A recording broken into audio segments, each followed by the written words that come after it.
Les Émirats Arabes Unis attirent de plus en plus d'expatriés et plus particulièrement Dubaï.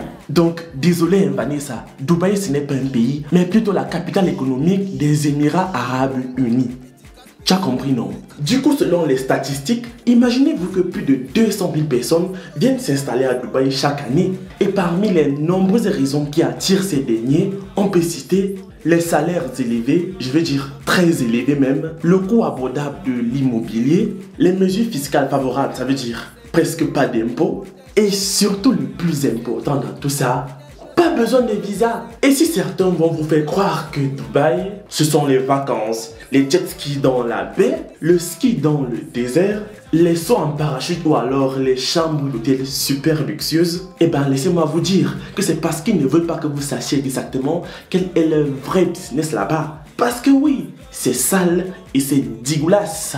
En première position, on a la vente du piment. Et déjà les amis, quand je vous parle de vente du piment, c'est même qu'un euphémisme. Les autres vont peut-être croire là que non, il s'agit de vendre le piment, mais entre nous Camerounais, on se comprend. Là-bas, les gars débloquent les niveaux carrément tous les jours. Les seuls qui sont là pour les vacances, ce sont les milliardaires. Et donc, en même temps, ils ont des fantasmes tellement compliqués que tu réalises que là, le monde part vraiment en couille. Ah oui, ce n'est pas le coq qui tombe dans la bouche de la fille là, hein.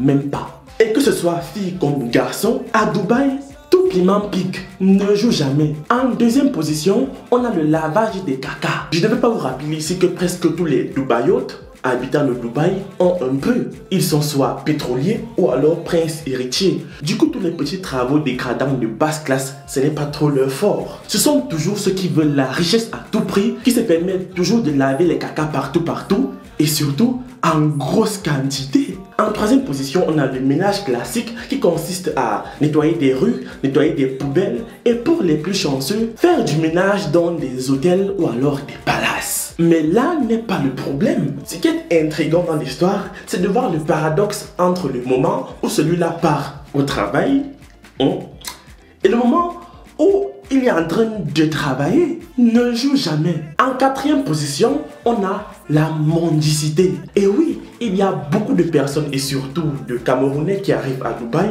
et commencent à manger de l'argent, à demander quelques petits dirhams à gauche et à droite. Alors qu'ils pensaient être millionnaires, bien sûr. Et tout ça parce qu'ils ont mal géré leur budget une fois arrivés sur place. Ils ont voulu faire comme certaines de nos influenceuses sans savoir comment certaines de nos influenceuses font pour avoir un peu. Et résultat des causes, faut voir comment on les traite comme des chèvres là-bas partout. En cinquième position, on a le banditisme. Oui, ça peut paraître propre et classe pour certains, mais c'est aussi dégueulasse. C'est-à-dire que il y a des gens qui vont à Dubaï et gagnent leur vie seulement en escroquant les gens, en vendant de la drogue ou alors en faisant des agressions à main armée. Du coup les amis, c'est la fin de cette vidéo. Donnez-moi vos avis en commentaire sur ces 5 choses dégradantes que les Camerounais font à Dubaï. Moi je vous aime et on se retrouve la prochaine fois. Ciao!